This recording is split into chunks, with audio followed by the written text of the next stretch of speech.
Hi, it's Nick from the Run Testers, and this is our first run review of the Skechers GoRun Razor Excess.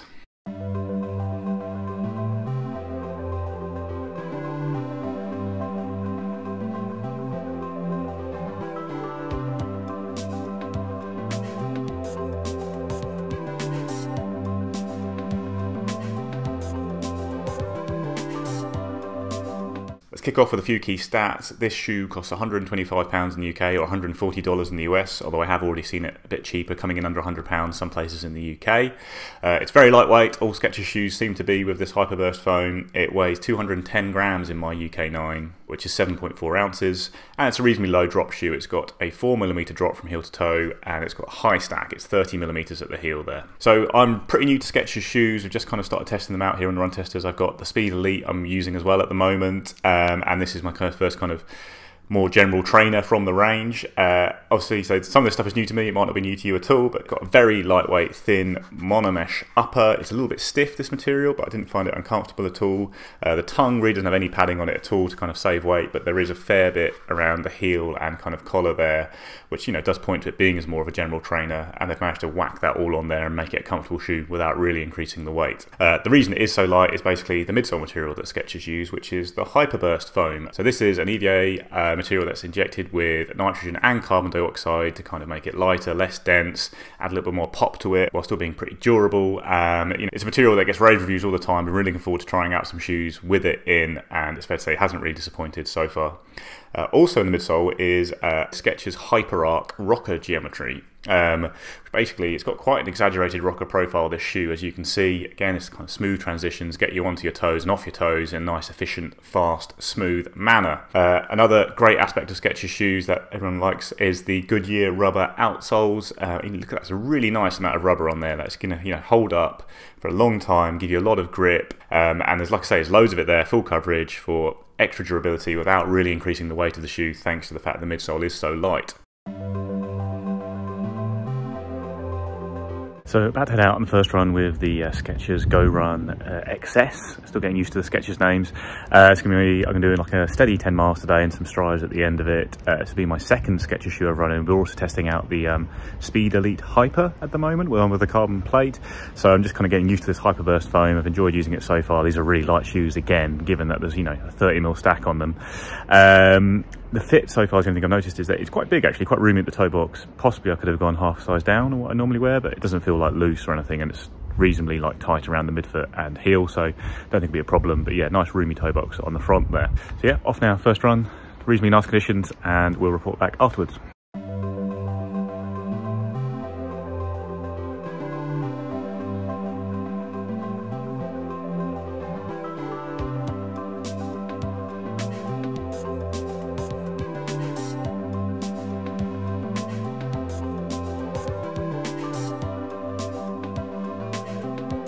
So just back from the first run in the Skechers GoRun Excess, did kind of, I did kind of 10 miles steady, just under an hour, and then followed up with a few strides, and really enjoyed the shoe. Yeah, it felt straight away, the first UK there, it felt really light, kind of responsive, really enjoyed, really enjoyed the feel of it, kind of a nice pickup, really fluid ride to it. And I wondered if it would start to feel a bit firm or bottom out a bit after a while, but even 10 miles in, still felt very fresh, very nice.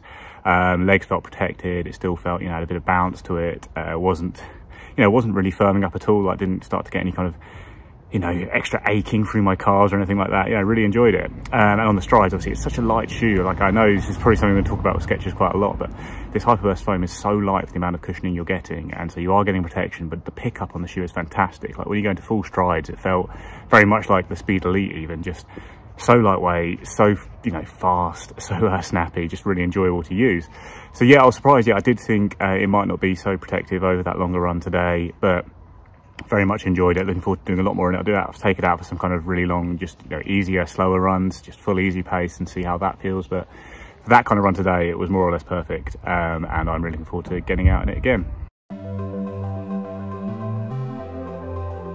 So yeah, I'm really excited about the shoe after that first run in it. It kind of makes me feel like, well, I've not been running in Skechers shoes for longer. I just love how light it is in the foot. Like, I can't really get over it. Like, there is enough protection there, but it does feel so light on pickup. As soon as you try and push the pace, it's always there for you. It responds really nicely. And even cruising along, the kind of the combination of the foam, the kind of rocker, it all just creates a lovely feel that makes it feel almost effortless as you just tick along at the steady pace. And yeah, it's lightweight without compromising, and that's really the key. Like, so the Speed Elite is a shoe that I have like found on longer runs, like longer sessions. It does start to, you know, hit your legs pretty hard after a while, whereas this, you know, like I say, early on in the run, I worried it would start to bottom out, start to, you know, feel it in my legs by the end. But no, after 10 miles, still plenty of pop in the midsole, still really helping tick over nicely. And just, yeah, a really enjoyable shoe to use for that kind of distance. And I'll try and push it longer as well in training now and see how it feels. But I don't really have any fears that it's going to, you know, bottom out or become uncomfortable if I do push further up towards 20 miles even in it. I think it should just be a really great versatile shoe as well, because it is so light. You can definitely pick up the pace now. I'll try and get some sessions in as well during training, but it does feel like a great versatile option. Today I'm going to go out for a really, really easy run in it and see how it does there. Maybe it might not have the kind of enjoyable cush of some other options out there, just because it is a little bit firmer and poppier than many kind of high stack general trainers. In terms of kind of comparisons early on, I think it's combined a few elements of some of my favourite shoes in this kind of realm, the kind of, you know, versatile, lightweight daily trainer. So two of the kind of standout picks here are the Hoka On Mach 4 and the New Balance Rebel V2, and this has got the kind of lightweight and slightly kind of high stack and slightly poppier feel of the New Balance Rebel for me, but combined with the kind of smooth rocker that you get from the Hoka On Mach 4. So the Hoka's, I think, is a little bit more softer, a bit more comfortable potentially, but this is certainly not uncomfortable. It's got that kind of whippy pace that you get from the shoe thanks to its lightweight and the kind of slightly firmer foam, and which is a little bit reminiscent of the New Balance Rebel for me, which is obviously a bit squishier, but it still firms up quite a lot when you go fast in it, I find, that shoe. So in the, you know, I do rate it right up there with those shoes, which are kind of the standout picks around the 100-120 pound mark in this area. Obviously the Saucony Endorphin Speed, you know, 1 or 2 is still my favourite kind of general versatile fast daily trainer, but that's a fair bit more expensive and it's got a plate in it, so this is kind of less comparable to that.